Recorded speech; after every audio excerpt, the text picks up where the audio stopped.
আচলতে আমাৰ কামৰূপ জিলাৰ সাহিত্য সভাৰ অন্তৰ্গত সমূহ শাখাৰ কাৰ্যকৰী সমিতিসমূহক বা যিসকল আজীৱন সদস্য আছে আটাইকে শ্ৰদ্ধাৰে জনাব খোজোঁ যে আমাৰ শাখাবিলাকে এতিয়া অধিৱেশন তেওঁলোকৰ মধ্যকালীন অধিৱেশন পাতি আছে।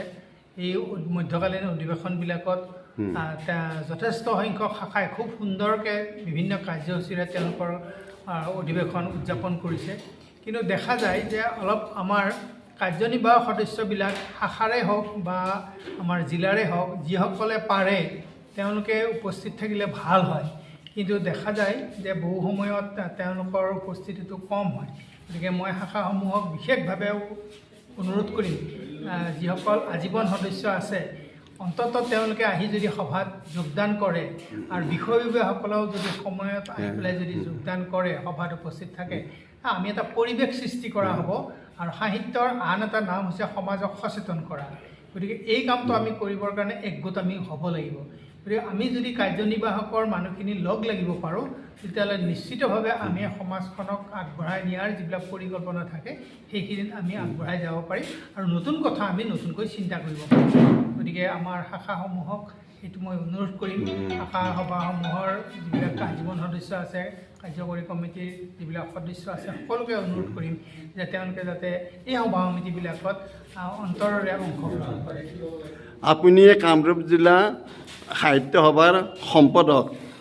2023-2025 বৰ্ষত আপোনাৰ কাৰ্যকালতে কামৰূপ জিলা সাহিত্য সভাই অসমৰ সাহিত্য সভাসকলৰ ভিতৰত শ্ৰেষ্ঠ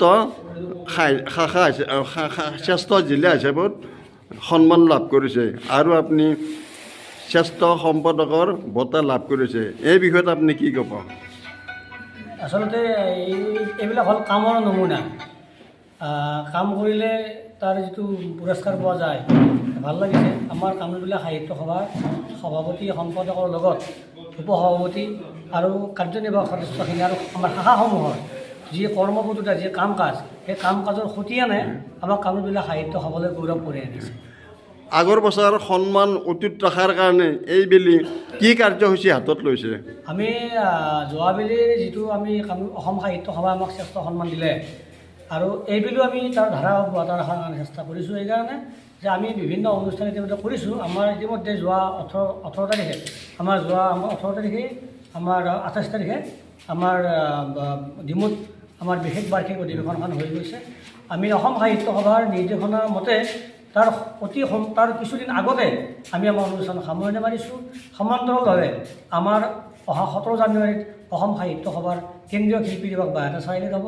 18 জানুৱাৰীত অসম সাহিত্য সভাৰ কেন্দ্ৰীয় কুৰি দিৱস জ্ঞানমালিনী সাহিত্য সভা শিঙাৰপাৰাত হ'ব। গতিকে এইদৰে আমি আমাৰ ধাৰা আমি অটুট ৰাখিছোঁ। আমি গ্ৰন্থ প্ৰকাশ কৰাৰো ব্যৱস্থা কৰিছোঁ। সিদিনাখন আমাৰ ডিমৌ অধিৱেশনত, বিশেষ অধিৱেশনত আমাৰ প্ৰায় 30ৰো অধিক সংখ্যক আমি গ্ৰন্থ প্ৰকাশ হৈ ওলাই গুচি গৈছে। গতিকে এই আমাৰ ধাৰাৰ আমাৰ কামৰ নমুনা।